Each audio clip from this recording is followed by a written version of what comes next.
incentiva il studi de marilenghe fin dai primi anni di sviluppo, ne più alte capacità di apprendimento. I studi, di fatto, hanno evidenziato che i frutti bilingai a impari con più facilità altri idiomi, anche l'inglese.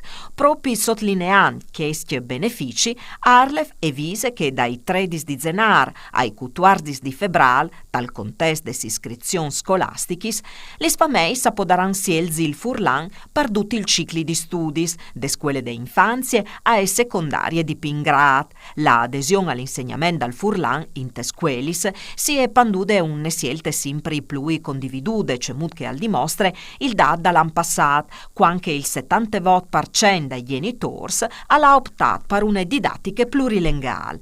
L'insegnamento al previot al mancul 30 ore annuali e non gli ave spazi a che altre materie, entrando in tal 20% dal curriculum definiti in maniere autonome de scuelis.